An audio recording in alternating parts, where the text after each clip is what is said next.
disaster. While nothing can bring back what many have lost, the president and his administration are continuing to use every tool at our disposal to help fight these fires and ensure that the communities impacted are able to recover. The president has received regular briefings on the fires, and at his direction, his team has been in contact, constant contact, with their state and local counterparts from the day the fire started. Just last night, he spoke separately with Governor Newsom, Senator Schiff, Congressman Sherman and Lieu, Mayor Bass, and LA County Supervisors Solis and Barger to discuss the latest updates on the wildfires across Los Angeles. And earlier this week, the president was in California where he received briefings from personnel on the ground and met with firefighters who are on the front lines of this response to ensure they have the resources they need. As soon as the fires broke out, FEMA approved fire management assistance grants to reimburse California for firefighting costs, and the president immediately approved the state's request for a major disaster declaration for California, allowing impacted communities and survivors to immediately access funds and resources to jumpstart their recovery. As you just heard from the president moments ago, we have made some progress over the last 24 hours. Overnight, local, state, and federal firefighters partially contained some of the largest wildfires. There is still a long way to go, but we will continue to be with the people of California every step of the way. Other actions the Biden-Harris administration has taken is to support local firefighting efforts include 5 U.S. Forest Service large air tankers operating in Southern California with an additional tanker en route, over 20 federal firefighting helicopters performing operations in the area in support of state and local firefighters.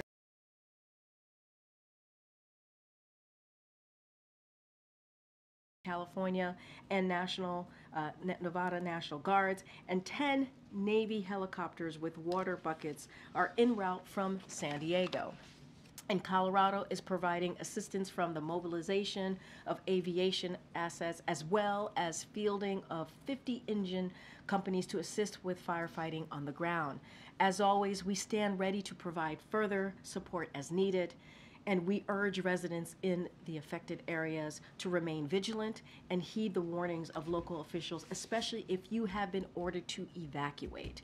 And to everyone impacted by this tragedy, please remember that we see you, we are with you, and we will do everything within our power to get you the help that you need.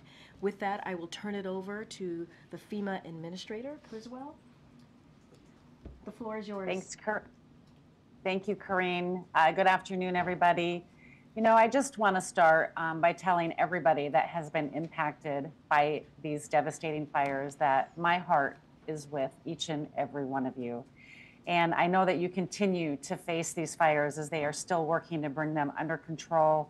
And unfortunately, this will probably be a life-changing event for so many of you. But FEMA is here along with our entire federal family to help you through this recovery process. We are going to continue to support the state and the local jurisdictions, the local first responders, as they continue to try to contain this fire and eventually extinguish this fire. I arrived on the ground yesterday, as Karine said, at the direction of the president. I had an opportunity to meet with Governor Newsom and Mayor Bass.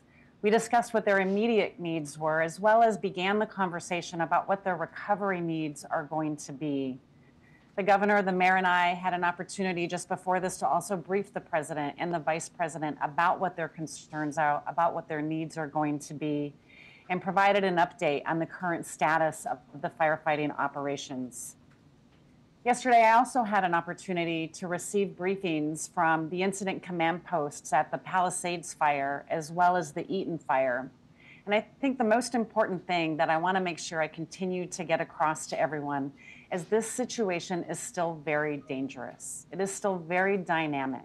The winds have died down today, but as I just got a weather briefing at the county EOC, the winds are going to increase again in the coming days. And so people still need to stay vigilant. They need to listen to their local officials. They need to heed their advice so they can keep themselves and their families safe. I also want to just take a minute to commend all of the amazing and heroic work that the firefighters are doing around the clock to fight these fires. They have been working night and day. I had a chance to speak with several of them, some of them whose homes have also been lost or their families have had to evacuate. Yet they still show up every day supporting their communities, trying to keep them safe. And I just want to say thank you. I want to thank all of them for their heroic efforts because they are making a difference. Now, while the National Interagency Fire Center continues to provide resources to support CAL FIRE and the Los Angeles County and City Fire Departments, FEMA is also supporting the recovery efforts. We're supporting those that have been impacted by this fire. I even met with the SBA administrator here just briefly, who is also here to support them, businesses and individuals that have been impacted by these fires. With the quick major disaster declaration, residents can now register and begin their recovery journey.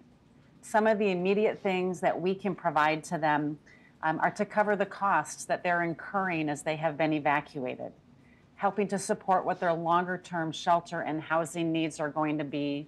We can also help support crisis counseling and disaster unemployment. These are just a few of the programs that we have. We have many more, and I encourage everyone to begin that process by registering now. Recovery from these fires is going to be complex. I've seen many disasters throughout my 4 years in this role. This is certainly one of the worst that I have seen. And the debris removal alone is going to be one of the major things that we have to accomplish, that the state has to accomplish to get this recovery journey started. And that's why when President Biden authorized 100% reimbursement for the first 180 days is really going to set the stage to jumpstart this recovery for these communities. I had a chance to drive through some of the communities that were impacted as well. And it's not just the homes that are lost. We've seen schools that have been destroyed, businesses, small businesses, religious institutions. These are things that we are going to be able to help with temporary facilities like temporary schools to help get children back into the schoolhouse, but also any other emergency measures as they begin the work of permanent repair. Thousands of homes have been destroyed, and we continue to hear the numbers change, but know that this is going to be a long-term recovery for all of these individuals that have been impacted. And as I told the governor and the mayor yesterday and today, I assured them that our programs, our staff, the entire federal family are going to be here with them, alongside them, helping them achieve the outcomes that they need to not just rebuild these communities, but also rebuild them in a way that's going to make them stronger and more resistant to the types of weather events that they have been experiencing. This recovery journey is going to be long, but we are going to be there with them to support them every step of the way. And with that, Karine, I'm happy to take some questions. Thank you so much, Administrator. Go ahead, C. Thanks, Karine. Thanks, Administrator. Hoping you could speak to whether your agency has enough money currently to fund the immediate response needs, or is there a need to go to Congress quickly to get additional funds? And then separately, 10 days out from the presidential transition, what steps are underway at FEMA to ensure that what has been done so far, what's going to be done in the coming days, is sustained at the career level and beyond, into the new administration? Thank you. Yeah, with the recent supplemental, FEMA received $27 billion. And so we are now able to continue to support the ongoing recovery efforts for all of the disasters that we've been supporting, to include now the immediate response and the initial recovery efforts that are going to be needed here in California. So we're very grateful for the bipartisan support from Congress to give us that additional funding so we can meet the needs of the individuals that have been impacted. And as far as going through the transition, we have an amazing, dedicated workforce of women and men that are going to be able to continue to support them. Our regional administrator here has worked many fires across several different administrations, and we are going to work day in and day out to continue to support them through the authorities that are given to us through the Stafford Act. Thank you, Administrator, for taking our questions. I wonder, realistically, how quickly will people be able to obtain these temporary living quarters? What are you doing to set those up? Where are you setting them up? And how are you making sure to get in contact with people that may need those temporary shelters? Yeah, so the first step that everybody needs to do, there's two things. They need to register for assistance with FEMA so they get in our system and we can continue to work with them on a case-by-case basis, because we know that everybody is going to have an individual and unique need, and they need to contact their insurance company because their insurance company may also provide alternate living expenses. We have a suite of tools, and one of the biggest tools and the best resources we have is reimbursing individuals for either the hotel costs that they're experiencing right now, or if they find a place to rent, reimbursing them for rental assistance. Given where we're at right now, we know that there's going to be a lot of rental resources, and that's going to be the best resource and the best tool that we have to support the families that have been impacted. But we have other tools in our toolbox. And so again, we want to work with everybody individually because we know that everybody's situation is going to be different, and we're going to apply the right tool for their particular situation. Thank you, Administrator. I know you can't obviously put a dollar sign on this, but can you just help us put into perspective a bit how you think the cost of this may compare to the cost of other recent natural disasters? And I'm hoping you could also comment on some misinformation that's out there. We've seen these erroneous evacuation orders and how concerned you are that may lead to people to not responding to or not paying close enough attention to actual real alerts. Yeah, it's really hard right now on the cost of the disaster to put a number on it because we haven't been able to assess how much of the infrastructure has been damaged. I mean, we know the thousands of homes that have been impacted, but the real cost of these disasters comes from how much of the actual infrastructure has been damaged, the roads, the water system, the power, but also the soft costs and the economic impact. We know that this is going to be billions. And so we really want to continue to focus right now on whatever we can do to continue to support California in getting this fire suppressed and starting this recovery process. And again, thanks to the bipartisan support of Congress, we have enough funding to support those recovery efforts and these response efforts. And as far as the misinformation and the alert that went out, I mean, we want to make sure people are getting timely and accurate information. And I will defer to the county for the specifics on what they're doing as far as that alert, but know that it's part of our wireless emergency alert platform that FEMA offers to state and locals, and we are providing technical assistance to them to make sure we can help them understand what happened and ensure that it doesn't happen again, because we have to be able to send out accurate information so we can give people the right information and they know to believe it. Good job. Thanks, Karine. Administrator, the President was referring in the Oval earlier and yesterday to, I guess, some misinformation about the fire hydrants. Can you just spell it out clearly? Is there a water shortage? Is there an issue with water? And if not, what's the issue? Yeah, I mean, I would really defer to the city and the county for the specifics, but what I have been briefed is that it was an overload of the system, right? There were so many simultaneous fires that happened at once. There was multiple firefighting resources that were utilizing and using the water system to put out these fires, and it put a strain on the system, and it takes time for that system to then regenerate. But the specifics on it, I really just want to make sure that you talk with them. As we heard from, the Los Angeles City Fire Chief yesterday, they plan for this. They have other resources available with water tenders, and now we have the ability to fly the aircraft into these communities to help put that fire out. And so it really, you talk about the multiple simultaneous fires that started, and it just put a strain on the system from my understanding. Just one follow-up on the coordination with the incoming administration. Are you speaking to anyone yourself on the transition, and has the misinformation aspect come up in those discussions? So we have a whole team dedicated to be working with the transition team, and they're providing regular briefings to them on a daily basis. And so we're providing whatever information that they ask for. President Biden committed to 180 days of 100% match on recovery funds. Just technically, how is he able to commit to 6 months when he's only going to be in office for 10 more days? Is that locked in, or could that change if the next administration has a different idea?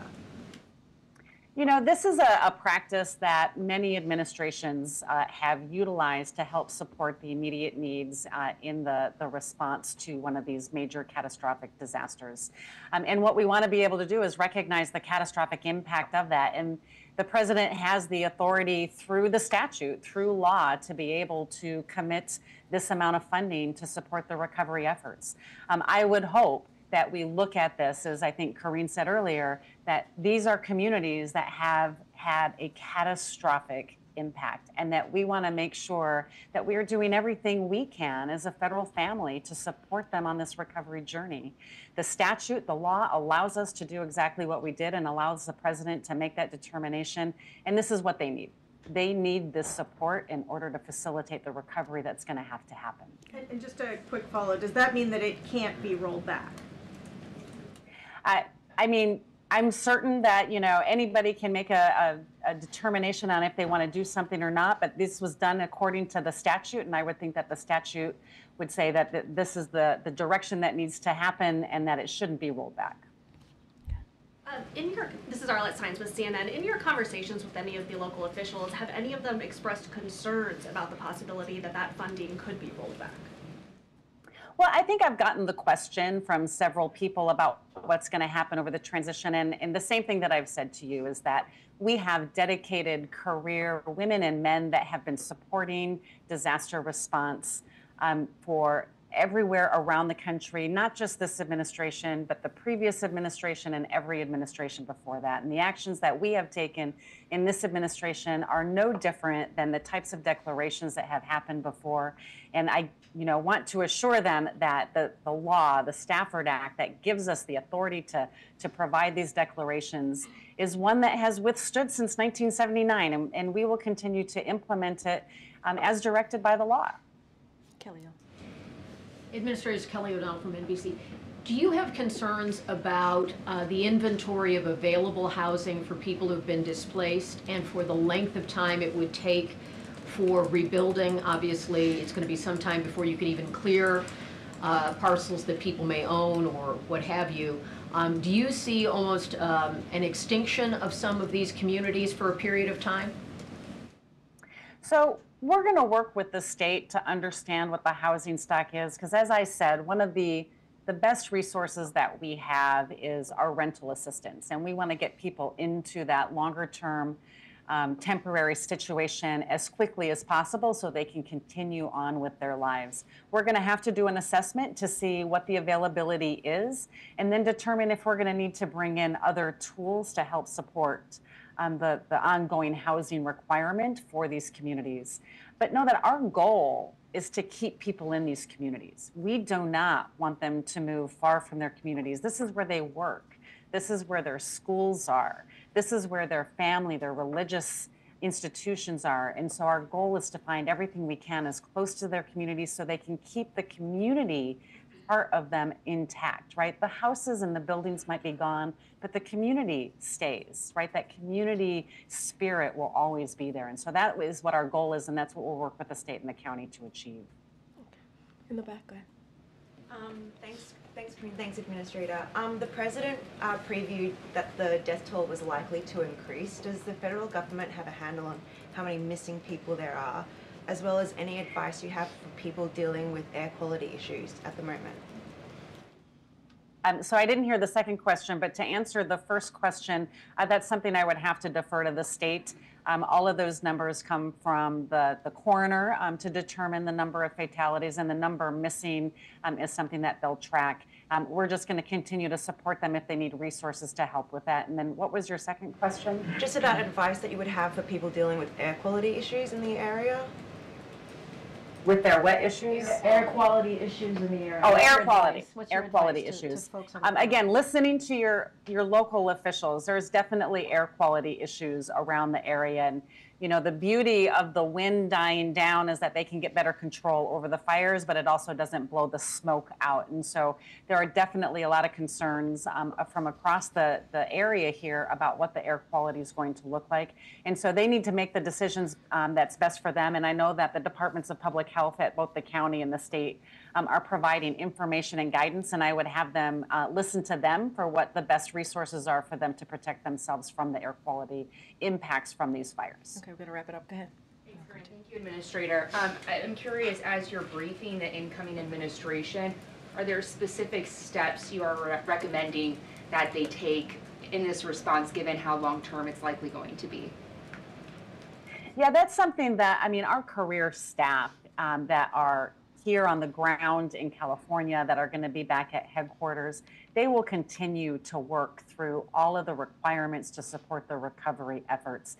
And as the incoming administration comes on board, we will give them an update as to where we're at with the status and any challenges that we're finding and the direction and the vision that we need to do to achieve the governor, the mayor's outcomes for this disaster recovery, but all of the disaster recoveries, right? We had 179 disaster declarations just last year alone. And so our team that has been working these day in and day out for the last 4 years will continue to do so within the new administration. Okay, last question. Thank you, Karine. So as the rebuilding gets underway, will there be any requirements around fire-resistant building materials to be used and other safety measures that, you know, construction folks should adhere to? I just want to make sure I heard the question. As the rebuilding begins, are there going to be requirements on how they rebuild? Did I hear that right? I'm sorry. Yes, on fire resistance. Yeah, fire resistance. Yeah, so one of the things that we can do to help support these communities is we do have mechanisms through our mitigation programs, whether that's in the public infrastructure that's getting rebuilt or through our hazard mitigation grants that the state can offer. As they rebuild, we want them to rebuild in a way that helps make them more fire resistant. And so we encourage the use of that flexibility within our authorities to make sure that these communities are stronger to face any future events that they might see like this. Okay. All right, Administrator, since we have 10 days left, I wanted to be sure to say thank you so much for your service. It's been an honor to work with you. Please stay safe in California. And again, thank you so much. Thanks, Karine. Thanks, everybody. Oh, I have actually 2 more things, and then I'll get to questions. So I'll quickly turn to Venezuela, where Maduro once again demonstrated his complete disregard for democratic norms and proceeded with his illegitimate inauguration. As President Biden emphasized during his meeting with President-elect Edmundo Gonzalez Urrutia on Monday, January 6, we believe that it is essential that the will of the Venezuelan people is respected. In coordination with our partners, we've given Maduro and his representatives every opportunity to restore democracy, but they haven't. So today we are building on all of our previous actions and taking further major actions. We announced new sanctions on key Maduro-aligned officials as a part of our efforts to hold them accountable, and we imposed more visa restrictions totaling nearly 2,000 individuals. We also increased the reward amount to $25 million for Nicolas Maduro and his so-called Minister of Interior as part of the Department of State's Narcotics Rewards program, only the second and third to have the largest amount allowed. It is important to note that we are taking these actions alongside similar actions taken by Canada, the European Union, the United Kingdom to demonstrate a message of solidarity with the Venezuelan people and further elevate international efforts to maintain pressure on Maduro and his representatives. Today, Maduro finds himself more alone than ever, with few friends in the region and in the world and around the world. And before I get to your question, just one more thing. I did want to highlight some good news we received this morning. The final jobs report for the Biden-Harris administration was released today, and a remarkable 250,000 jobs were created last month, defying expectations. Additionally, the unemployment rate ticked down to a low of 4.1%. This is the only administration to gain jobs every month. We had 0 months with job losses. This was no accident. President Biden's administration has delivered the strongest recovery in the world and laid a strong foundation for years to come by investing in America, empowering workers and unions, lowering costs, and supporting small businesses. Over 16.6 million jobs created, the lowest average unemployment rate of any administration in 50 years. Record high employment rates for working age women, and lowest black-white unemployment gap on record. Inflation down faster than almost any other advanced economy, and incomes up almost $4,000. And again, this was no accident. This is because of the president's leadership. And as the president said, our nation faces an inflection point. Do we continue to grow the economy from the middle out and bottom up, or do we backslide to trickle down economics? And that is a question that we have to ask. In the meantime, we'll continue with this briefing. Go ahead. Thanks, Karine. First off, yesterday the Senate advanced the Lincoln-Riley Act, which passed the House. If it's presented to him before he leaves office on the 20th, would the president sign that bill or veto it? So I'm not going to get ahead of what's happening. I know there was a procedural vote that happened in the Senate. I'm going to let the process play out. Let the senators do their work on that. I don't want to get ahead of that. So we're going to let it play out. I'm not going to get into hypothetical on this right now. The administration also often puts out statements of administration policy. What stands that you're not putting one out here? Well, the process is still playing out, and so we're going to certainly follow all of the latest developments on this, and so we want to evaluate the bill. We haven't done that yet. We want to evaluate the bill certainly at the end of that process, and then we will have more to say. I just don't want to get ahead of it right now. And the president of the Oval said he'd be speaking to us later today about Russia and some other issues. Is that going to happen? So we'll have more to share with all of you on what the president's going to be speaking on. Certainly, we'll share that shortly. He'll be speaking today? That's what the president said, and that's what we're working out. Lastly, it's customary for presidents often to leave office with a final press conference. Does the president, does he plan to schedule one for his final week in office? So I don't have anything to preview right now at this moment. As you know, as you just mentioned, the president took questions today. He took questions yesterday. He's going to certainly continue to engage with all of you by taking your questions, as he's done multiple times recently. I don't have anything to preview about a press conference. Go ahead, Mary.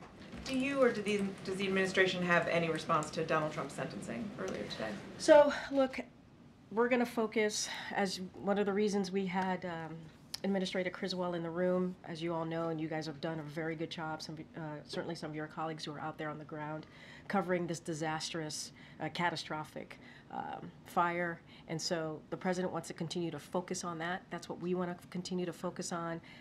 We're not focused on what occurred today, certainly with the court decision. We are, and we've been saying this, I know it's probably ad nauseum, we've been saying this, that we are running through the tape, and I think we have proven that almost every day. Certainly in 2025, we've been pretty busy. And so that's going to be our focus. What can we do to continue to deliver for the American people? What can we do to make the lives of the American people better? And that is our focus, not going to speak to the decisions made in the court today. Okay. Two questions, Karine. One on Meta. Meta made a decision this week about doing away with its fact-checking for Facebook and its other platforms. Does the White House have a reaction to that? So we've been pretty consistent here over the last 4 years when any corporation or company makes a decision, a private company, to be more specific, makes a decision, we just are not going to comment. So I'm not going to comment on this. And so just going to leave it in that realm. But look, social media, I'll say this, social media companies make their own rules about content moderation. But with that said, we have been outspoken about our belief that the social media companies have an important role to play in enforcing their own rules to prevent the spread of misinformation. That is a responsibility that company has, and we've always been pretty clear about that. But speaking specifically to an announcement, we're just not going to comment on that. I mean, I understand, but that is something that you guys have been outspoken about, and they're making a change on it. So yeah, I guess it's something I thought maybe you would want to comment on. I mean, look, we talk about social media companies having a responsibility. We've always said that. We've always been really clear about that. We've also been clear that policy decisions that are made by private companies, we're not going to speak to those specific an announcement, but we can speak broadly on our belief and how we see their responsibility. And that's as far as that we've always gone, and we're not going to go beyond that. Just briefly And another topic with regard to the Russia sanctions that were announced today. Does the President, does the White House have any concern that that could lead to an increase in gas prices for consumers? So look, we took aim today in your question at Russia's largest resources of revenue and imposed significant sanctions on the Russian energy sector. These sanctions certainly target both Russian oil and LNG, and we expect our actions to cost Russia upwards to billions of dollars per month. And so that's important to note as well.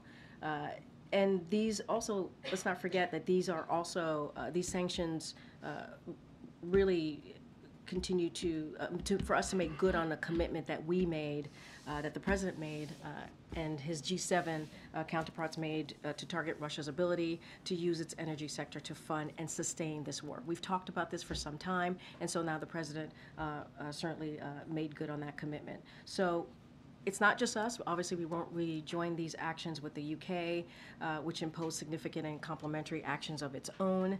And so I think it is important to note that, by taking these significant actions against Russia, oil markets are in fundamentally better place. That's number one. And number two, the U.S. economy is a fundamentally better place as well. And so that's why we took this action now. This is a commitment that the President wanted to uphold, not just the President, but also the G7, his G7 counterparts, and that's what you're seeing right now. But my question was whether you're concerned that it will lead to an increase in gas prices. I mean, look, I've said, look, one of the things that we expect and we believe is that the supply of energy is going to exceed global demand through this year with ample capacity within the outside of OPEC Plus to increase production if necessary. So since the start of Russia's war, benchmark oil prices have fallen almost $35 per barrel, and average U.S. gasoline prices have dropped from roughly $4 to just $3 per gallon. That's because of the actions that this President has taken. And so that is what we want to continue to see. And so that's what we also think will continue to be. Like the gas prices, we believe the gas prices will continue to be where it is and continue to go down because of the actions that the President has taken. President Biden was expected to meet with Ukrainian President Zelensky when he was in Rome today. Is he planning to speak with him? So the President did speak to President Zelensky moments ago. We will have a readout for all of you. Obviously, the President wanted to reach out to President Zelensky because, as you just stated, they were supposed to meet in Rome. It did not happen because the President decided to stay and be back here because of the catastrophic fires, obviously, that we're seeing in Southern California. So the President decided to stay back, but they did have a conversation. They spoke moments ago, and so I know the team, before I came out here, was going to work on a readout, and so we'll have that out to all of you soon. In his interview with the USA Today earlier this week, the President talked a bit about preemptive pardons, saying that they are still potentially on the table. Can you speak a little bit about the scope that he is considering when it comes to that? And if he's any closer to it. So we have been saying that the President will have more to say, more to announce on pardons and commutations. So that is, we have 10 days to go. So certainly that will be very soon that we'll make those announcements. I'm not going to get into the scope. I'm not going to get ahead of the President, but we will be making some more additional announcements on pardons and commutations before the end of his term. You mentioned the President spoke with Zelensky, but is he also going to have a conversation with the Pope? I know he was also supposed to meet with him. Yeah. Or is there any thought that the Rome trip could sort of reemerge in the final 10 days? I don't have anything to say, to add or to announce about a change in schedule. What I can say is, I just mentioned that he spoke to President Zelensky. He wanted to share with the President our continued support for Ukraine, which you've seen over the past 3 years. And so that was a part of their conversation. As it relates to the Pope, I don't have anything to announce about a conversation with the Pope.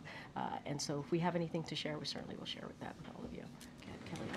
Has the President received any updated information about the status of his son's home in California? Also, his granddaughter lives there now. He did make some reference to seeing some pictures. I wasn't quite certain I heard it correctly, related to Secret Service being burned out. Can you give us an update on anything that relates to the family? So what I can say, Secret Service, you would have to reach out to the Secret Service for them to speak to any developments and what has occurred with them. As it relates to the president and his son, I don't have anything else to add beyond what the president shared. Just don't have anything at this time. Is he inquiring and getting any on-the-ground information related to I that? don't have anything to share. What I can say is that when it relates to Secret Service, certainly you have to reach out to the Secret Service, but obviously he's in close touch with his son and his family. Because he referenced that, and they would only be present if protectees were at issue, and they would be connected to the president. So that's why I'm asking if he's getting any update on anything related to that. Well, again, I don't have anything else to add to what the president shared. As it relates to Secret Service and protectees and what they're doing specifically, you would have to reach out to the Secret Service, and we've been pretty consistent on that. And did he have any opportunity at all to speak to the president-elect about the fires? And they were obviously briefly in the same place yesterday with the Carter funeral and so forth. Does he see a need to, I know there's a full transition I was operation. going to say, there's a full transition operation. Fully You aware of heard that, you but, heard the administrator talk about their kind of process on that side as it relates to FEMA. Don't have a conversation to read out that the president had with the president-elect, but as you said, there's a transition happening. We want it to be effective. We want to make sure that they have what they need, and so that continues. And one last one. Yeah. As a part of transition, is an office of the former president also being stood up, and would that be in Delaware, presumably? Yeah, I don't have anything to say about location, but the protocols that normally occur when a president leaves his post, it's going to continue. I don't have a location for you. Okay. And just briefly, we talked about the president's family being affected by this. The vice president's home was also under an evacuation order. Any update there on her home? Yeah, in the Los I mean, Angeles area? it's devastating. This is her city, her neighborhood, and her state. I would have to refer you to the Vice President's office on any updates that they might share with you. I don't have anything for you at this time, but certainly it's devastating. So many people are affected by this, and it's heartbreaking. Just a quick follow-up. Will she travel to the Los Angeles area this weekend? Is there any travel plan for her? I would refer you to the Vice President's office on any travel or her schedule.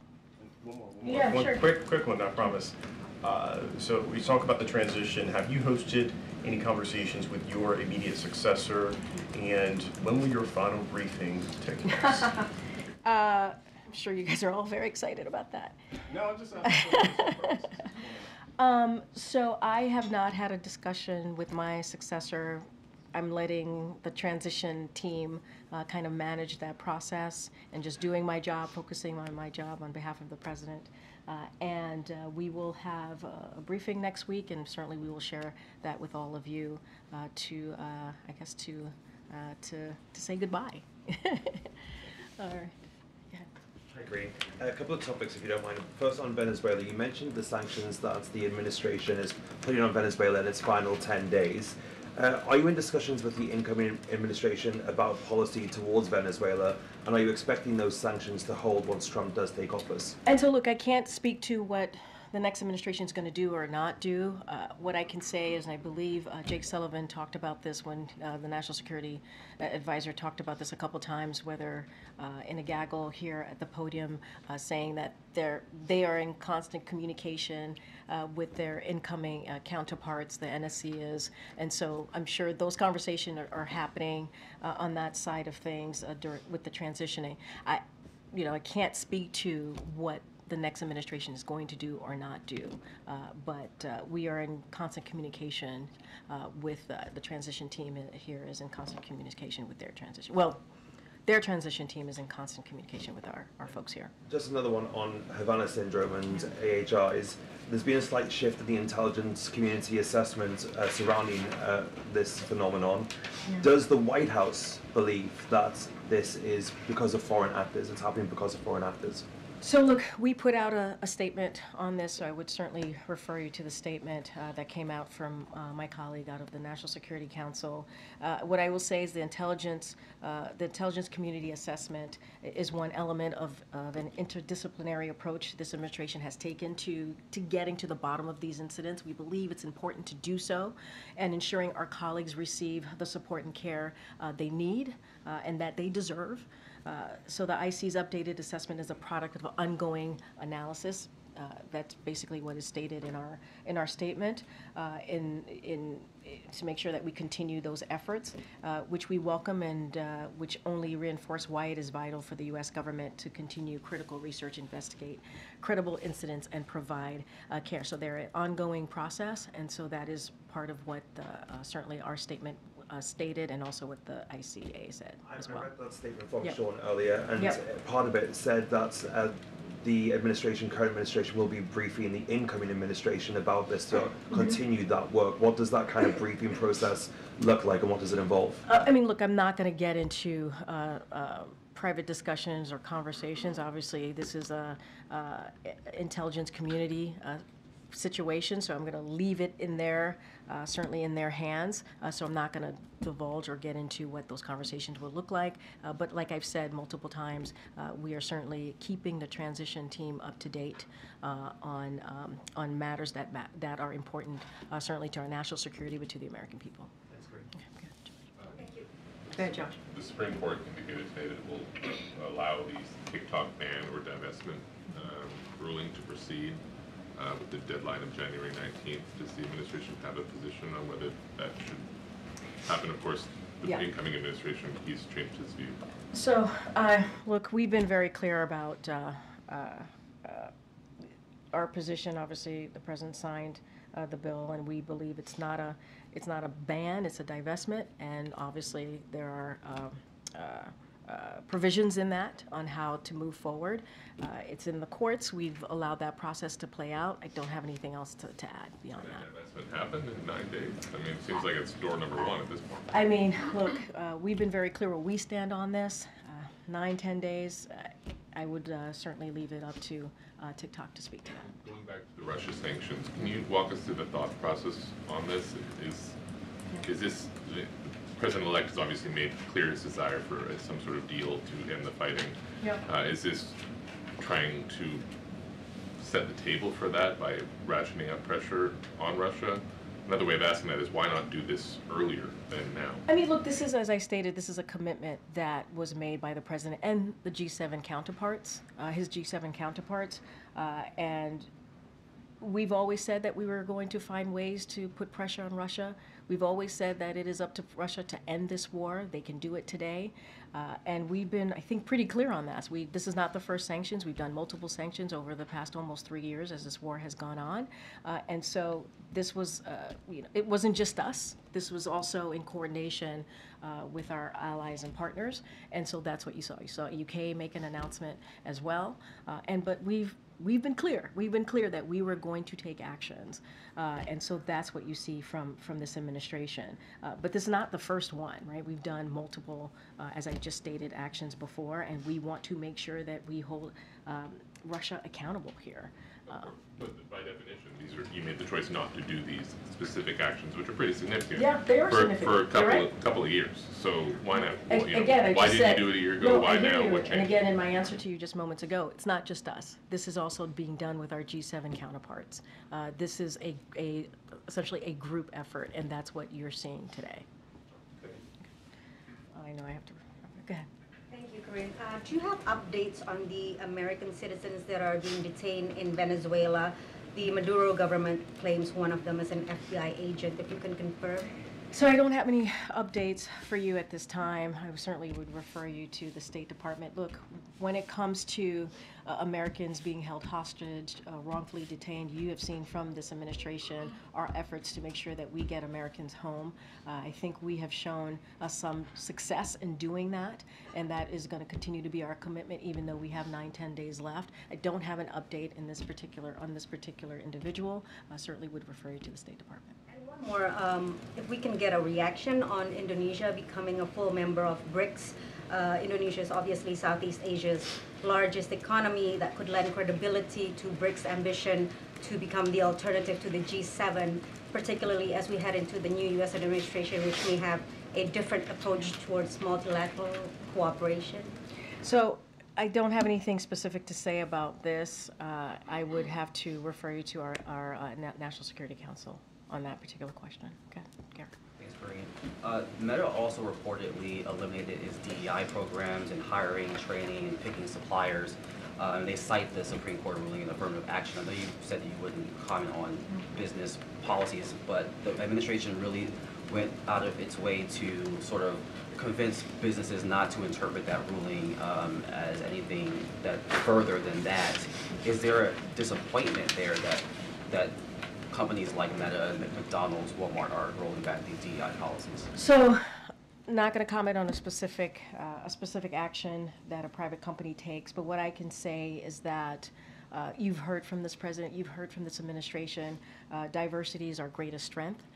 You have seen this not just by words, by action that this president has taken, and certainly that is a sentiment you've heard echoed by leaders across businesses and government, not just us, and so that continues to be our stance on this. It is important to have different voices around the table. It's important to have different voices,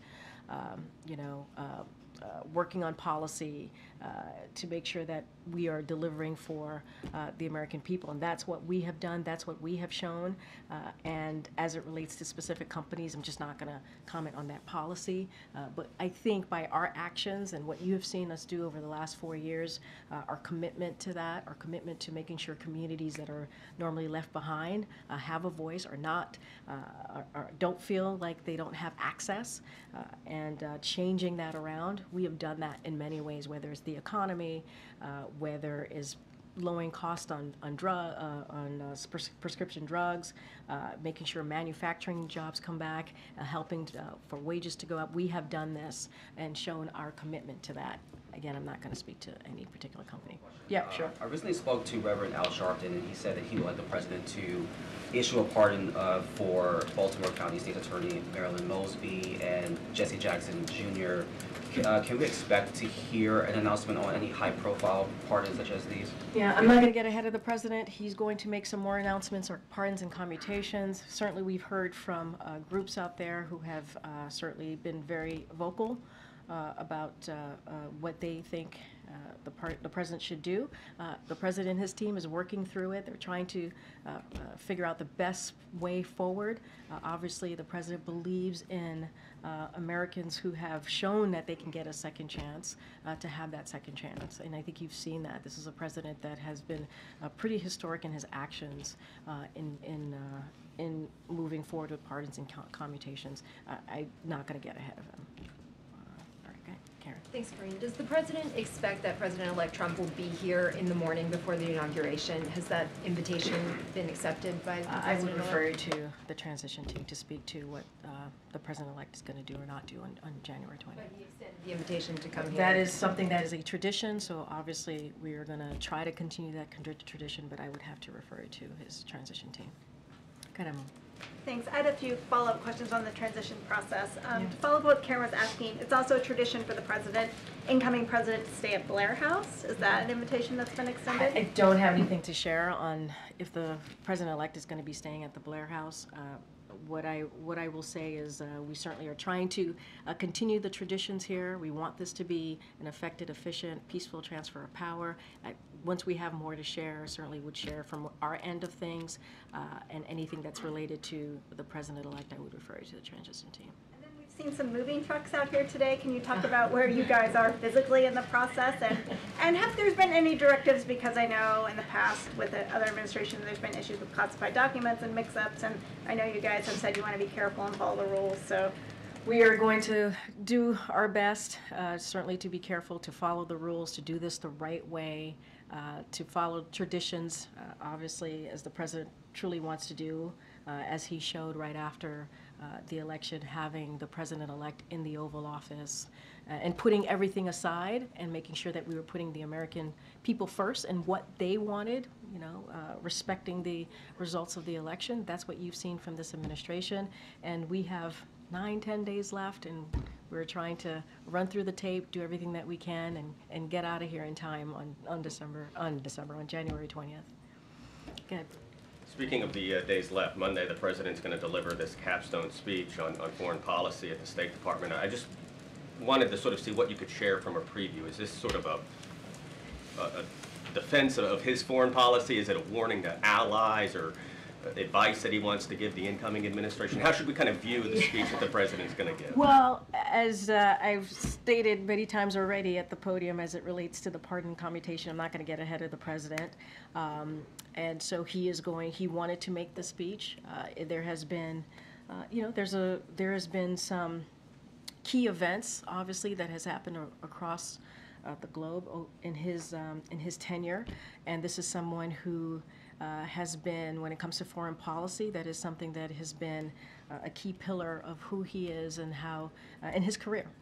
And let's not forget, 50+ years as a public official, elected official. And so he has some thoughts on the future, not just of the country, but how this country moves forward as a leader when you think about global events, important global issues. And certainly he will lay that out. I don't want to get ahead of him, but you could reassure there are major events happening right now. The Russia's war in Ukraine, the Middle East, and many other Indo-Pacific, many other important matters that he's going to certainly lean into, but I don't want to get ahead of the president. All right, thanks everybody. We'll see you next week. Any reaction to the Title IX ruling, Karine?